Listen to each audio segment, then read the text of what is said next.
कुकू बेटा, देखा जग्गू ने पहली ही बार में उड़ना सीख लिया है। अब हमारा बेटा भी ऐसे ही हवा में उड़ेगा। कुकू बेटा, आपको मालूम है ना कि कैसे उड़ना है? हाँ मम्मा, पहले लंबी सांस और फिर अपने पंख हवा में फैलाकर आहिस्ता आहिस्ता तैरना है। फिर कुकू हवा में कूदता है, मगर वो आगे बढ़ने की बजाय सीधा जमीन की तरफ गिरने लगता है। कुकू के पापा, मेरा बेटा नीचे गिर रहा है। पापा चिड़िया समय जाया किए बिना तेजी से उड़ता हुआ अपने बेटे के नीचे आकर उसे अपने ऊपर बिठा लेता है। पापा चिड़िया फिर से अपने बेटे को ऊंचे पेड़ पर ले जाता है। कुकू बेटा, तुम्हारे सामने जग्गू कौवे ने उड़ना सीखा है, क्या तुम नहीं चाहोगे कि आप भी हवा में उड़ना सीखो? पापा, मेरे पंख मेरा साथ नहीं दे रहे हैं। जब मैं अपने पंख हवा में फैलाता हूँ तो थक जाते हैं। कुकू के पापा, आज हम घर वापस जाते हैं, बाकी का काम हम कल करेंगे। फिर मम्मा चिड़िया और पापा चिड़िया फिर से अपने बेटे को फूलों की टोकरी में रखकर अपने घर लौट जाते हैं। शाम को गोरी कौवी उनके घर आती है। चिड़िया, क्या तुम्हारे बेटे ने भी उड़ना सीख लिया है? नहीं गोरी बहन, मेरे बेटे के पंख थक गए थे। तुम ऐसा करो, इसके पंखों पर गरम पट्टी बांध दो और इसे घर से बाहर न निकलने देना, क्योंकि धूप से बचाना होगा तुम्हें अपने बेटे को, फिर ही तुम्हारा बेटा उड़ सकेगा।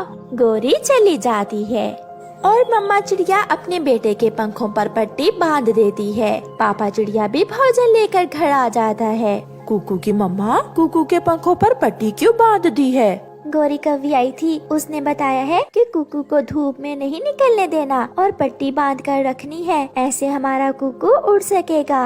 मम्मा, पट्टी से मेरे पंखों में और भी दर्द होने लगा है। ऐसे ही 3 दिन गुजर जाते हैं। मम्मा चिड़िया और पापा चिड़िया फिर से अपने बेटे को ऊंचे पेड़ पर लेकर जाते हैं, मगर आज भी वो उड़ नहीं पाता। वो जैसे ही छलांग लगाता है वो नीचे गिरने लगता है। पापा चिड़िया फिर से अपने बेटे को उठा लेता है। बहुत निराश होकर वो फिर से अपने घर लौट आते हैं।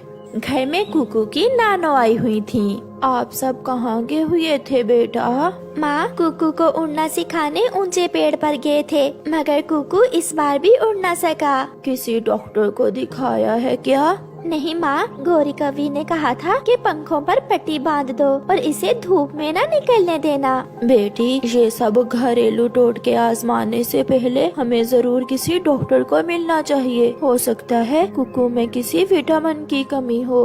तो फिर हम आज ही कुकू को बुलबुल डॉक्टर के पास ले जाते हैं। फिर मम्मा और पापा चिड़िया फूलों की बनी हुई टोकरी उठाते हैं जिसमें कुकू बैठा हुआ था और बुलबुल डॉक्टर के पास ले जाते हैं। आप तो ऐसे ही परेशान हैं। आपके बेटे में विटामिन डी की कमी है। इसे दिन में 2 घंटे धूप में बिठाया करो, साथ हर रोज दूध और अंडा दिया करो। ऐसा करने से विटामिन डी की कमी पूरी हो जाएगी। मगर गोरी कौवी ने तो कहा था कि इसे धूप में निकलने नहीं देना। वो डॉक्टर नहीं है। ऐसे ही घरेलू टोटके आजमाने से कई पक्षी सारी जिंदगी के लिए अपाहिज हो जाते हैं। कोई भी मसला हो, सबसे पहले डॉक्टर से मिलना चाहिए। हम शर्मिंदा हैं बुलबुल डॉक्टर, ये हमारी गलती है कि हम पहले आपके पास नहीं आए। इसे दवा की जरूरत नहीं है, आप अपने बेटे को लेकर जा सकते हैं। हाँ, मगर विटामिन डी पूरा करना होगा आपको अपने बेटे का, फिर ही ये उठ सकेगा। फिर वो वापस घर जाते हैं। माँ, आपने ठीक ही कहा था, कुकू में विटामिन डी की कमी है। फिर तो इसे दूध और अंडा देना होगा। हाँ माँ, और इसे हर रोज 2 घंटे धूप में बिठाना होगा। फिर मम्मा चिड़िया और पापा चिड़िया उस दिन के बाद हर रोज अपने बेटे को 2 घंटे के लिए अपने घर के बाहर धूप में लेकर बैठने लगे। पापा चिड़िया अपने बेटे के लिए अंडा भी ले आता और मम्मा चिड़िया कबूतर की दुकान से दूध ले आती। 5 दिन ही ऐसा करने से कुकू खुद में बहुत ताकत महसूस करता है। मम्मा चले। कहाँ बेटा? मम्मा, ऊंचे पेड़ की तरफ। मुझे महसूस हो रहा है अब मैं उड़ सकूंगा। मेरा बेटा जरूर उड़ेगा। मम्मा और पापा चिड़िया फिर से अपने बेटे को ऊंचे पेड़ पर ले जाते हैं। कुकू लंबी सांस लेता है और छलांग लगाता है, मगर आज तो कुकू नीचे जाने की बजाय अपने पंख फैलाकर आगे बढ़ता है और थोड़ी ही देर बाद कुकू अच्छे से उड़ने लगता है, जिसे देखकर मम्मा चिड़िया और पापा चिड़िया बहुत खुश थे। पापा चिड़िया अपने बेटे के नीचे नीचे और मम्मा चिड़िया ऊपर उड़ने लगते हैं, मगर कुकू उन दोनों से आगे निकल जाता है।